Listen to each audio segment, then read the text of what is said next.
ಬೆಂಗಳೂರಷ್ಟೇ ಅಲ್ಲ, ರಾಜ್ಯಾದ್ಯಂತ ಕಾಂಗ್ರೆಸ್ ಬೀದಿಗಿಳಿದಿದೆ. ಮೈಸೂರಿನ ಗಾಂಧಿ ಪ್ರತಿಮೆ ಮುಂದೆ ಕಾಂಗ್ರೆಸ್ ಕಾರ್ಯಕರ್ತರು ಪ್ರತಿಭಟನೆ ನಡೆಸಿದರು. ರಾಜ್ಯದಲ್ಲಿ ರಾಷ್ಟ್ರಪತಿಗಳ ಆಡಳಿತ ಜಾರಿಗೆ ಆಗ್ರಹಿಸಿದರು. ಗುಲ್ಬರ್ಗಾದಲ್ಲೂ ಕಾಂಗ್ರೆಸ್ ಪಕ್ಷದ ಜಿಲ್ಲಾ ಘಟಕ ಧರಣಿ ನಡೆಸಿತು. ಜಿಲ್ಲಾಧಿಕಾರಿಗಳ ಕಚೇರಿ ಎದುರು ಧರಣಿ ನಡೆಸಲಾಯಿತು.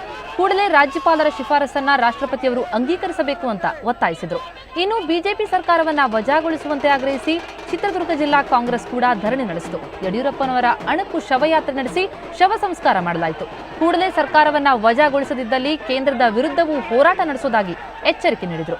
ಇನ್ನು ತುಮಕೂರಿನಲ್ಲೂ ಜಿಲ್ಲಾ ಕಾಂಗ್ರೆಸ್ ಕಾರ್ಯಕರ್ತರು ಖ್ಯಾತಸಂದ್ರ ಬಳಿಯ ಜಾರ್ಜ್ ಹೋಟ್ ಬಳಿಯ ರಸ್ತೆ ತಡೆ ನಡೆಸಿದರು.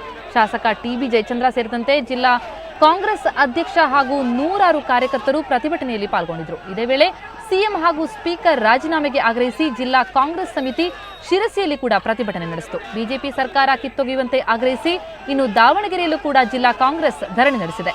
ಕಾಂಗ್ರೆಸ್ ಸಮಿತಿಯ ಸದಸ್ಯರು, ಕಾರ್ಯಕರ್ತರ, ಮಹಾನಗರ ಪಾಲಿಕೆ ಸದಸ್ಯರು, ತಾಲೂಕು, ಜಿಲ್ಲಾ ಹಾಗೂ ಸ್ಥಳೀಯ ಸಂಸ್ಥೆಗಳ ಪ್ರತಿನಿಧಿಗಳು ಕೂಡ ಪ್ರತಿಭಟನೆಯಲ್ಲಿ ಪಾಲ್ಗೊಂಡು ಕೇಂದ್ರ ಸರ್ಕಾರಕ್ಕೆ ಎಚ್ಚರಿಕೆ ನೀಡಿದ್ದಾರೆ.